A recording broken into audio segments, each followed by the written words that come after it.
This is the Justicefighter Podcast. Justicefighter Podcast. With attorney Gerald Griggs. Attorney G.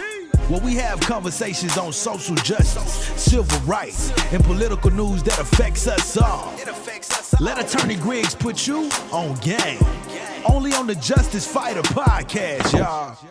What's going on, guys? It's attorney Gerald Griggs, the Justicefighter, and we're here on the Justicefighter Podcast on Justice Media. And it's been an interesting week. It's been an interesting month. It's been an interesting time, both in Georgia and the United States. And I wanted to bring one of the most phenomenal people I know that's holding it down in the Georgia legislature.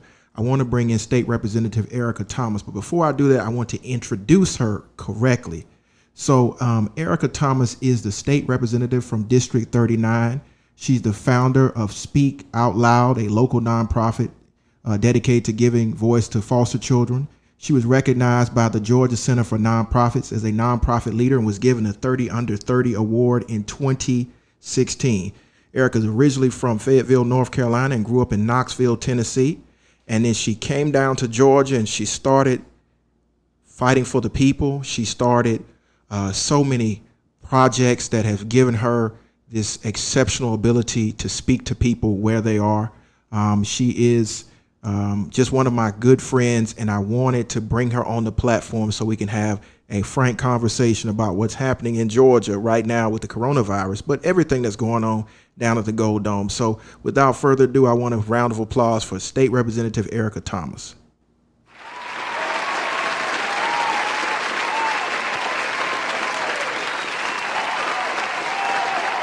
Hey, Erica, how you doing? I'm doing great. How are you? I'm doing pretty good. So how is everything going over there in Cobb County? Man, it's going. It's definitely going. You know, it's so many things going on, and I get so many different calls from my constituents, and it's a lot. It's a lot, but we're trying to get through it, you know, day by day, and hopefully we can get through this and move on to more things that we need to conquer in 2020. Okay, so let's kind of start at the beginning. When did you first hear about the potential pandemic called coronavirus? Well, I have a friend, one of my best friends. She is living in China right now. She is teaching out there, and she's been living through this for a long time. And so I talk to her probably a couple times a week, and you know, I've really been, you know, talking to her while she's been staying in, and she's been, you know, telling me all about it and how China has been dealing with it, you know, and how she has a barcode and she goes to the grocery store, you know, once a week. She can only go once a week. And if her barcode scan's red, that means she's been out more than once a week and has to go again. I mean, I have really heard the gamut about what has been going on. So when it hit America, I was already kind of like, you know, living through her while she was in China. And I'm not saying that I was ready for it, but I had already had, you know, stay home type of language in my mind. Wow. So she had a barcode. Why does she have a barcode? So that's how they do it out in China. That's how they say their order. They have barcodes. So when they go out, I know in her part of China where she's in a city that has about 4 million people. And when they go out, you know, if you go to any store, you have to scan your barcode. It pretty much tells you how many times you've been out during the week. And, you know, it's very strict. You know, she had to renew her passport. She had run out of pages on her passport. And I was talking to my friend. She was like, Erica, I have so much anxiety right now because I'm having to go to Beijing from the part of China she lives in now. And she has to take a train to get there. And this is when, you know, this was probably like 3 weeks ago when they were still under their harsh, not say harsh, but the real stringent stay-at-home order. And so she had to ride a train. And the train that she rode was an 800-passenger train. But this train only was wanted to have 10 people on it. And each person had their own cart. So they had their own train cart. Only one person per train car. So she rode to Beijing, got her passport, her new passport, and then had to come back. She said, I was so scared, Erica. I didn't know. I was so terrified. She had to get her anxiety together, she said, but she made it through. So they are really taking precautions out in China. And so when we see them leveling out and we're like, okay, we can get better, but we are not doing anything in comparison to what China is doing. So, I don't know if our numbers will ever level out the way that they will until we get it together. Wow, I didn't know China was. I knew China was strict, but I didn't know it was that strict. One person they have per car? CCTV as well. Yeah, one person per train car. So like the whole car. You know how you have a train and then you go over to the next one. Mm-hmm. You go through the door to the next. So one per. I don't know if it's called a cart or whatever it's called, but you know what I'm saying. It's only one person per full train. But yes, and so with that being said, they have CCTV, so they can see. They see everything. You know how we might, they say the government can see everything, but they really are looking at everything that people were doing. So that was the real shelter in place for that was a real shelter in place. Wow. Well, let's shift and let's kind of talk about Georgia and let's talk about what's happening in Georgia. And so during the course of the legislative session, a few of the members in the Senate were contracted coronavirus. And the governor's response was kind of slow. So, from being where you were there, what was the feeling that was going on in the Gold Dome when this was happening? So let me back up just a little bit. So that was Monday. You were talking about Monday, I think the 14th. Mm-hmm. And let me back up a little bit. So the week before that, we had crossover day, which was Thursday. Mm-hmm. And we were there till about 1 o'clock in the morning, from about 8 a.m. to 1 o'clock in the morning. Okay. Mm-hmm. So that's a Thursday. So you just imagine how many hours we were there at the Capitol. Now, we didn't have it, and we knew that the coronavirus was out there. Now, our numbers weren't as large as they are now, but we knew that this was a pandemic. We knew that it was coming, and it actually was here. It wasn't coming, it was here. Okay, and at that time, we had already had a death. So let me just back up to that. So we were there for that many hours. We had no one checking us. No fevers were checked. There were no gloves. There were no masks, nothing. I was the only person on the House floor with Lysol. If anybody came over to my desk, I sprayed. When they left, when they came, when they were there, I took every precaution because I have an 8-month-old, and I could not bring coronavirus home to my house. So with that being said, what we didn't know was that, of course, we knew, of course, that when Trump came down, there were a couple of legislators that were with him, and then the Congressman Doug Collins was there, and he had sheltered in place himself because he said that he had touched someone that had the coronavirus at a conference, a Republican conference. So we had already knew that it was potential people in the House floor that were around Doug Collins that might, you know what I mean? I knew we already that might have it. So I was like, you know what? I'm taking every precaution that I have. And so when they called us back, so that they had told us we adjourned. We fought with the Republicans because people don't really know this, but it was because of the Democrats that we got shut down because they were trying to keep us there. And we told them, look, we need to leave this Capitol.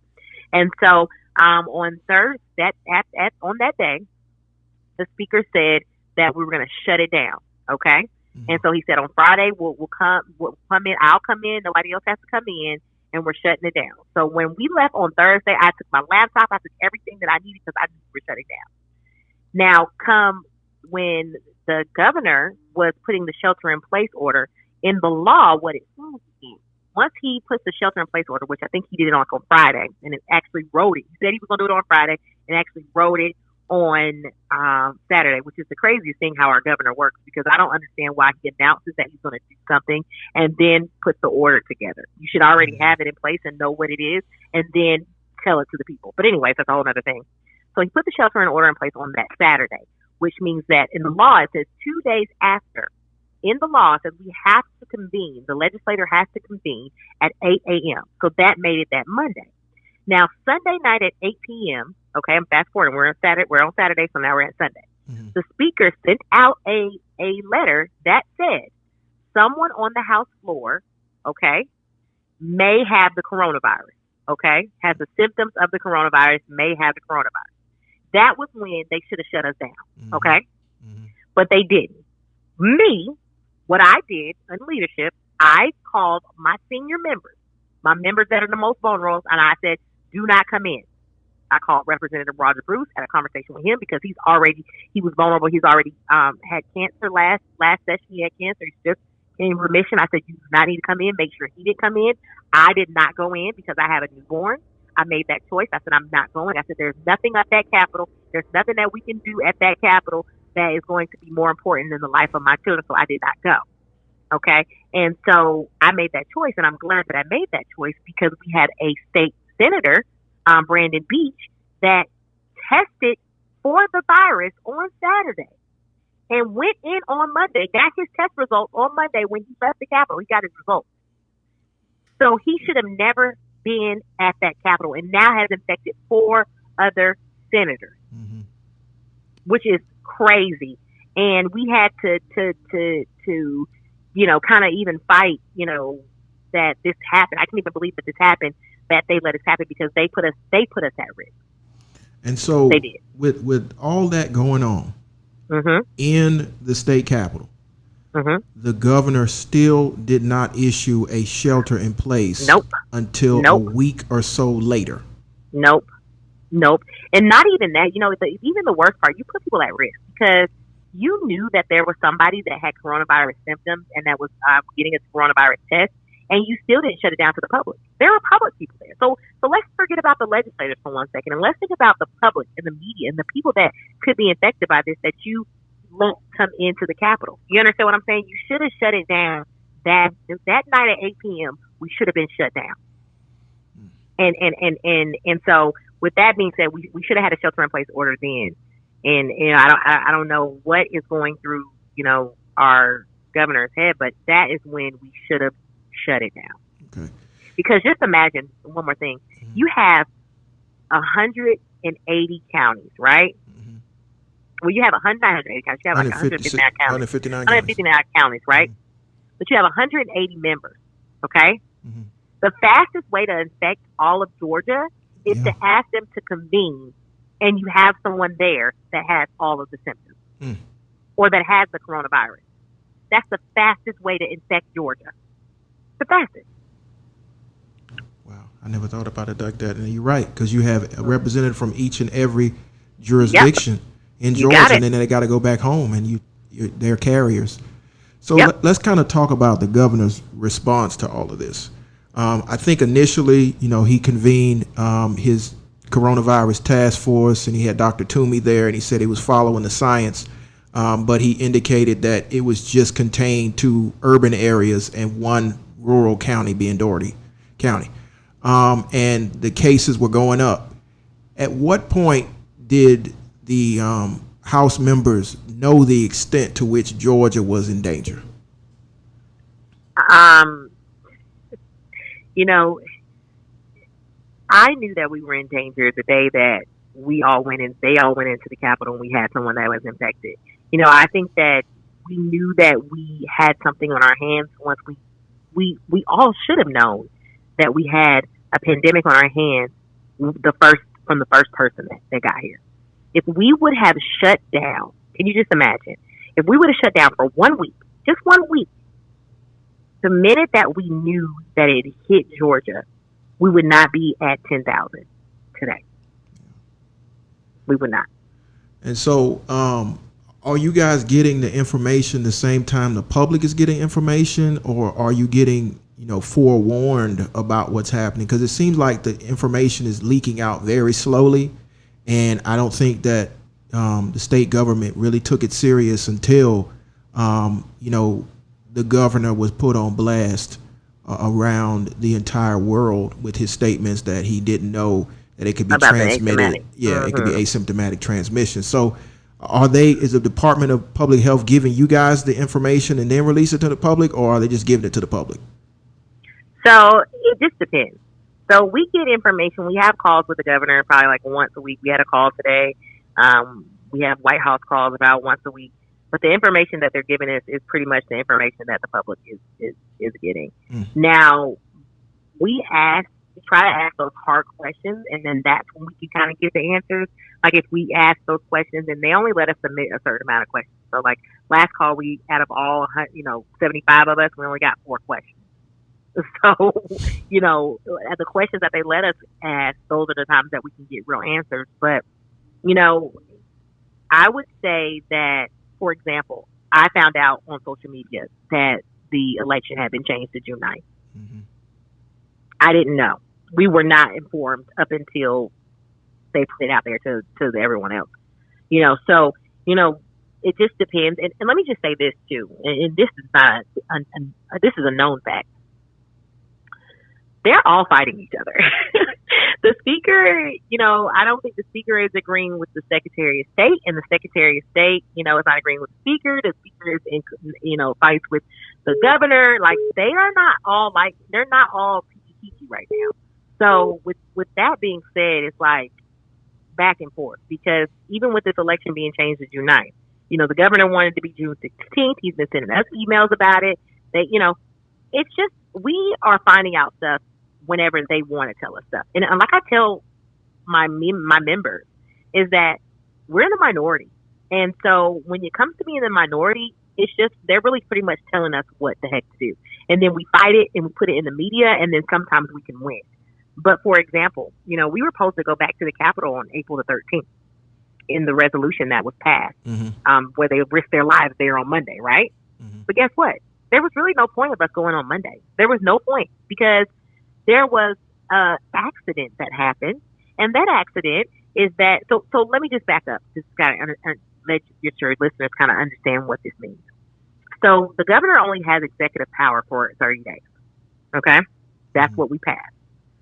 Now, in order for him to have executive power after April 15th, we would have to go back into the Capitol and vote on that.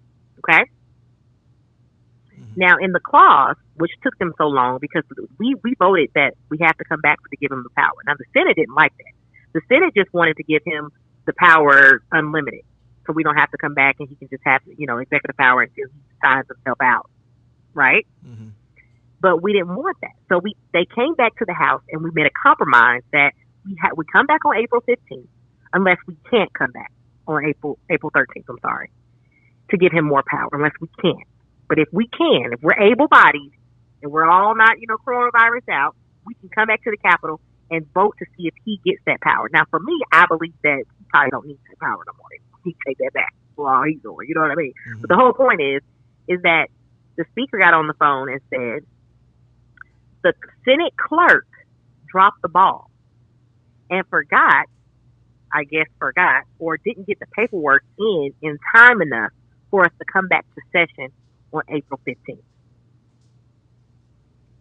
So now, if that's not some bull, I've never heard. I mean, that is the craziest thing.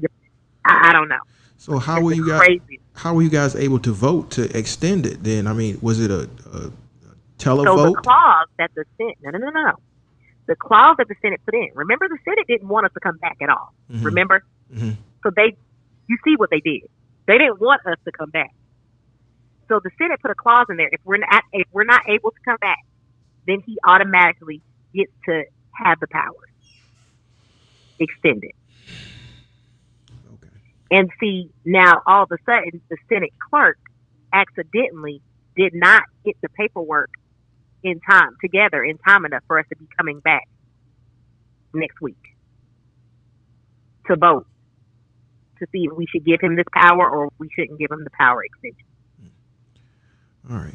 So, but you see, they got what they wanted no matter what. Yeah, they did. So I guess my question now is, now that we're over 10,000 cases and we have 2,000 individuals hospitalized and 369 people that have succumbed to this, are we on the same page as far as what our response is going to be, or are we still kind of just letting the virus dictate what we're going to do?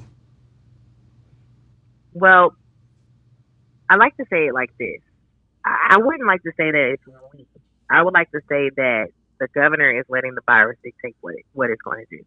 You know, I can't say enough that there are so many health workers out there. I mean, there's so many things. I mean, every time he gets up there and he stands and he talks about, you know, all the things that he's done, because he goes through the list before he talks about what he's going to do. You know that. But the things that really need to be done aren't getting done.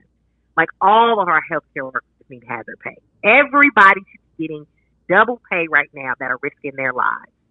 I can't not tell you the number right now, but there are hundreds and hundreds and hundreds. Are you listening to me? Hundreds and hundreds and hundreds of healthcare workers in our Georgia system that have the virus that are still at work. And with that being said, there are so many things that are happening that need that trumps whatever he's trying to say that he's doing. You know, shutting down the beaches is one thing, but we need to be going back to the Capitol and figuring it out. And even if it's, and they threw that out, by the way, we did ask them if we could do a televote or vote by proxy or voice vote, like other nations, like other capitals are doing. Mm-hmm. But they said no. So we need to really figure this out, and I don't think it needs to be one person. I think it needs to be a collaboration of the rest of the legislators trying to figure out. It needs to be more people, figuring out what is going on with this coronavirus. Because I hate to say that we're leaving it up to this man, and we are not going to level out for a while.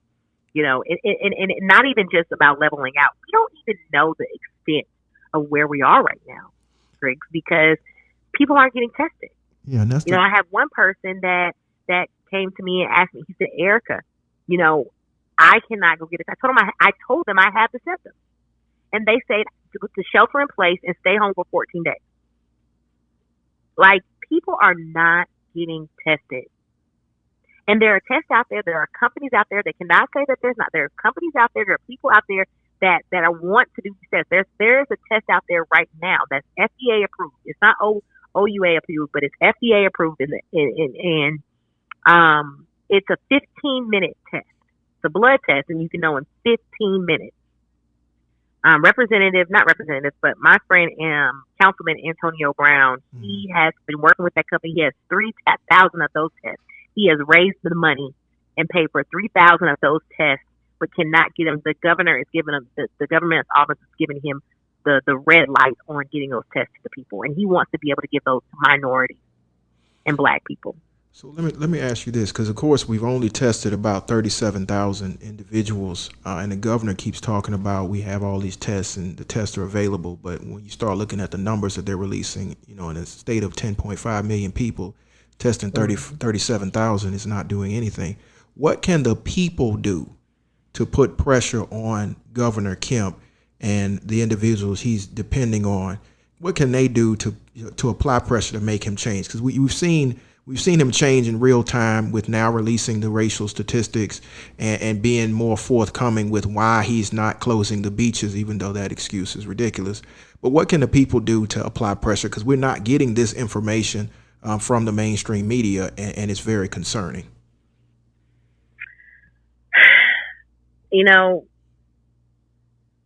I hate to be like this, but I think that the biggest thing that the people can do is to call their representatives and to call the governor's office. Call them. The number, the constituent services office number is 404-656-1776. It's 404-656-1776. Tell him yourself. Tell his office yourself. Flood him with enough calls to say that we deserve answers. I mean, I know that people might say, "Oh, wait, no, that's not what it is." I'm telling you, when I say when you start calling, when the people that vote start calling, things happen. Well, that's how we got the shelter in place. I'm telling you. So let's talk about this. Yeah. We know that disproportionately African Americans are being affected by this. We know the numbers now is 20% because of the calls that are infected with the virus and are succumbing to the virus. But how can we, as the most affected group, get the message out to everybody else that this is a problem in the African American community? If we don't know that it's a problem, then we have to get. I mean, I think that we have to start using social media. We have to start using our celebrities. We have to start using people to let people know, because again, we have a lot of underlying conditions, a lot of heart conditions, and people don't understand. People with cardiovascular conditions are one of the number one group of people that are dying from this disease. Cardiovascular, heart problems, and asthma. Okay. Asthma, cardiovascular problems, diabetes, all of these problems are underlying conditions that you might live through every day as day to day. You're okay. But if you contract COVID-19, then it's not a live through every day. You're going to get okay. It doesn't matter if you're 80. It doesn't matter if you're 50, 60, 70, 18, 19, 20. If you have an underlying condition, then you're going to be in the same place as a 90-year-old. You know, I watched one story of a guy, and he can't even walk right now. And this is a black man. I don't know if you saw this story. I know it went viral. He cannot even use his limbs because he has the coronavirus. It has affected him bad, and he's 44 years old. I mean, he could run off he could run off all of the things, run every day, walk every day, the best of shape. But we have to understand that we are not immune to this disease, and more people need to be saying it. More people need to be letting us know. I know that I'm going to do a video breaking down. I'm going to do a video breaking down, of course, the stimulus check and a couple other different things. But I am going to try to do a video talking about minorities and how they're affected and breaking it down, because people really need to understand that we are not to this, because Africa is not on the number one list. Does not mean that African Americans can't get it. Yeah. And so let me ask you this. Have you been in contact with any of the healthcare providers, particularly in your district, namely because you have, Wellstar right there on Austell Road? Have you spoken to them, and how are they doing as their capacity? So we have a call with them tomorrow.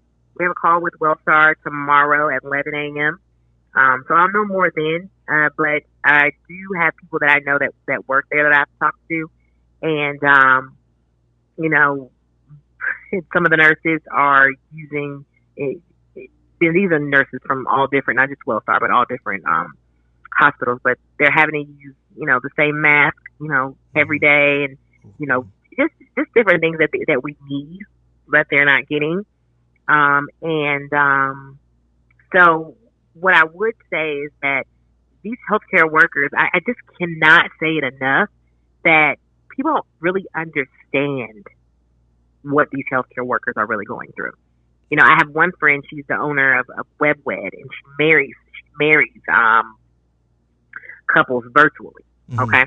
And so one of her number one right now, other than U.S., is Italy, that she's marrying people, but New York, she's getting a lot of people at the hospitals in New York. She had one person 2 weeks ago that she married a couple. They both had coronavirus. She married them in the hospital, and then the next week the wife died. Mm. People are marrying not just because of love, but just because of love, and they're really ready to get married right now, but they love their spouse so much that they want them to be able to have the benefits when they die. I just saw an email that the lady said, it was a physician. She said, I just want my partner to get my Social Security benefits when I die.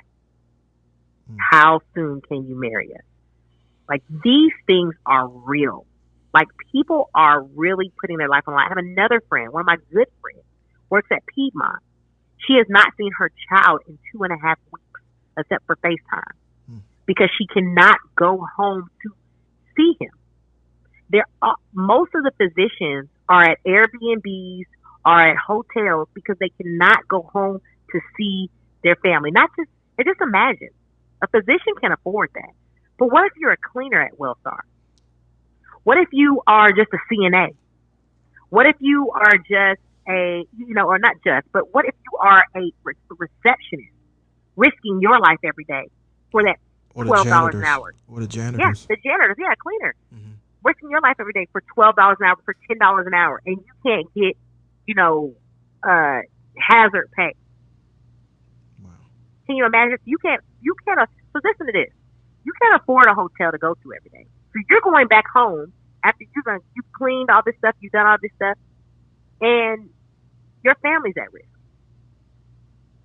It is real. It is real. It is real. It is real. It is real. And people are suffering, and we don't even know. I have 56,000 people in my district. I don't even, I get so many calls and so many emails, but there's so many people that I haven't got to just yet.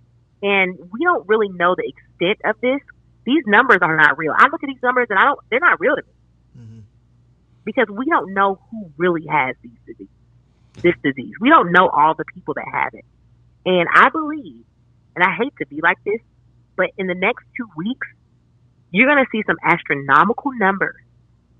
And you're going to see astronomical numbers on the hospitalization side, and you're going to see astronomical numbers when it comes to deaths and everything else. And until we get it through the top's head, the person that is at the very top, until it gets through his head that this is serious, until someone, now I don't want to say that, but you understand where I'm going, until something happens to someone, that is when we will really have the shutdown that we believe in. Because it's not just about the economy right now. I understand that Republicans believe in free markets. Republicans don't believe in too much government. Government shouldn't tell you how to run your job. Government shouldn't tell you how to run your business. I understand that. But if we care about the people, if we care about the constituents of this state, not just about the businesses, then we would shut it down until we have leveled out and have the proper precautions, not just leveled out, but we have the proper precautions, enough masks, enough Lysol, enough everything that we need, PPEs, ventilators, till we have what we need in this state to operate with astronomical numbers, with huge numbers. We need to shut it down. And I definitely agree with you. And so, with the last few minutes that we have left, I mean, from the numbers that we do have, and again, I doubt these numbers because, of the lag time on the testing. But currently they're showing that there are 601 individuals in Cobb County and 29 deaths. What would you say to your constituents now who are suffering from this or who have lost family members that have succumbed? Because like you said, these are just numbers right now, but we want to bring that human side. So what would you say to those individuals who are currently suffering and have had family members transition? What I would say is, no one really knows the right words to say unless you've been through this. And I can't say, I can say that I'm sorry. I can say that, I want to be that help. But at the end of the day, the only thing that I can do for them is help them and bring them justice. And the only justice that they can get is for the government to do what they're supposed to do and keep others from dying. That is the only justice that we can do for these people, is to shut it down so that no one else has to experience what they have experienced. So no one else has to call their wife on FaceTime to get their last words in with them. So no one has to say, I didn't have anyone with me when I was dying, because they were not allowed to be in the hospital. The only thing that we can do is do the right thing, and that is shut down the state. Use the money, the $100 million. Use that money to get the healthcare workers what they need, to get the healthcare workers that hazard pay, and to help with the families of the ones that have died. That is all we can say to these people. And I'm very sorry, and I hate it. I hate it. You don't understand. I know you understand, but when you've got a couple people calling your phone, when you've got people in your district, I told someone the other day, I said, I have a campaign to run, but I can't think about a campaign right now when I have people dying, people that are losing their cars are getting repoed because they can't work right now. That's one thing nobody's addressed. What about that? People that can't even make it to work, if they wanted to get another job because their cars are gone. I have one situation I got to deal with when I get off the phone with you right now. It's a lot of different things that are going on, but at the end of the day, the only justice that we can give these people is doing the right thing, shutting it down, let it level out, and then open it back up. Definitely. So how can people get in touch with you if they have any questions or concerns, and what's the best way for them to reach out to you? Perfect. Well, you can DM me on Instagram. If you're on Instagram, it's Erica Thomas. And also the best contact though is to email me.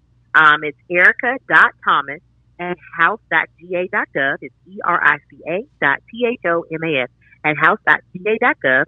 Or you can call my executive assistant at 404-656-7859. Vanessa is there until 5 o'clock. Well, she's at home until 5 o'clock every day, and she is there to answer your phone calls and see what we can do to help with resources for you, because there's so many resources out there: utility assistance, rental assistance, mortgage assistance, resources out there, unemployment benefits that can help you, and we can guide you in the right direction.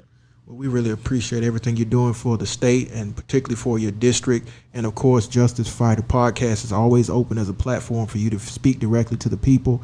Any last words that you want to give the people as we go to the next pod? All I want to say is that, we will get through this. I'm not pushing God on everybody, but I believe in God, and I believe that we will get through this. I believe that, eyes will be opened and like never before. And but I do believe that we will get through this, and we just have to keep praying, and we just have to keep a positive attitude, and stay home. Stay home is what I will say. And I also want to say thank you so much, Attorney Griggs, for doing this and putting it out there. I've been seeing you on every single day, giving people updates, and it's amazing because people need to know what is going on, and they need to know in under a minute. And you've been doing it really, really great, and I really appreciate what you're doing with this podcast. People need to know the truth, and you're getting it out there to them. Well, I appreciate you. And Erica, like I said before, anytime you need to come on the platform, it's here for you. And guys, thank you for tuning in to Justicefighter Podcast. We are on every single podcast service that you can think of, and we will be with you all the way through this and until we get to the other side. So this is Attorney Gerald Griggs, Justicefighter. Love you guys, and see you at the next pod. This is the Justicefighter Podcast. Justicefighter Podcast with Attorney Gerald Griggs. Attorney G. Where we have conversations on social justice, civil rights, and political news that affects us all. Let Attorney Griggs put you on game. Only on the Justicefighter Podcast, y'all.